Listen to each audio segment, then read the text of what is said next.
Let me just say, I commend the courage of not only the whistleblower, but also my colleagues that are here, particularly Festus Keyamo, Dele and Bayo and all the others. This is a very, very serious issue.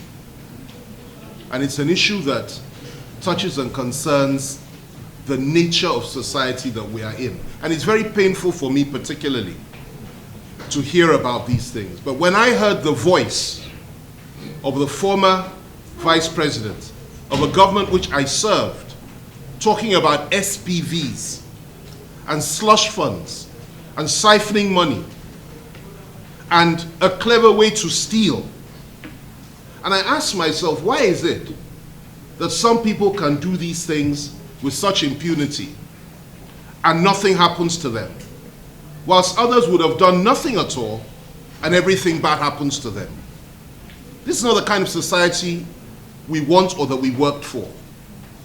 And I want to say clearly and categorically, and this is, whichever side of the political divide you are on, from that audio tape alone, it is clear that Atiku Abubakar is a criminal. A criminal that should not only be arrested, he should also be jailed.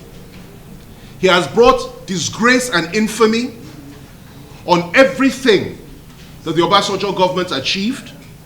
He has crumbled it. He has made it clear that so many horrendous things were going on behind the scenes. And this is unacceptable to me and to all the other people, both in PDP today and in APC today, that were in any way linked to that administration. So for me, there's a great outrage about this sort of thing.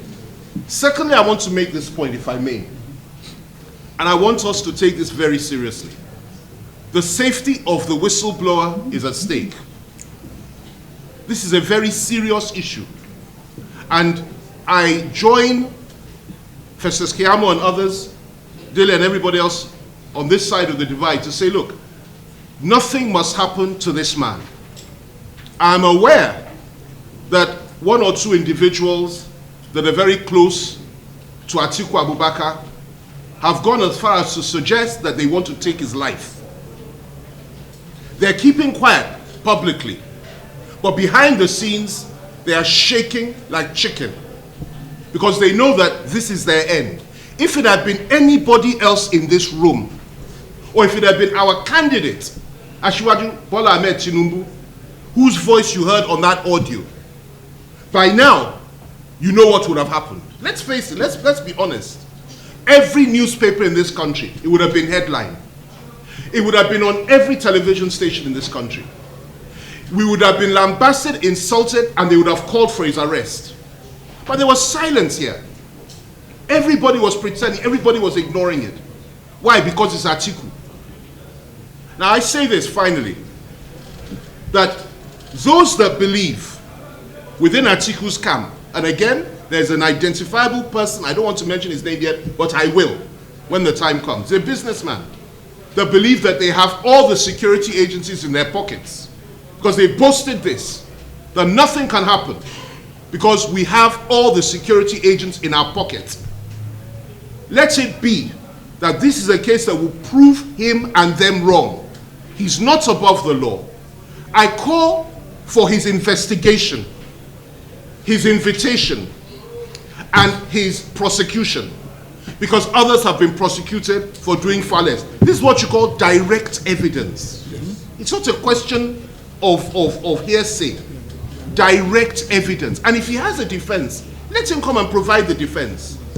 But if nothing happens, and if under this government, a man can come out and get away with saying that this is how we stole money, we used SPV, we did this, naming names, naming companies, naming that, naming amounts of money, and he gets away with it, what will the world say about Nigeria? Can this type of man ever be trusted with power in this country? In my view, and in the view of all of us here, the answer to that question is no. He's not fit to be president. He's not fit to run as president.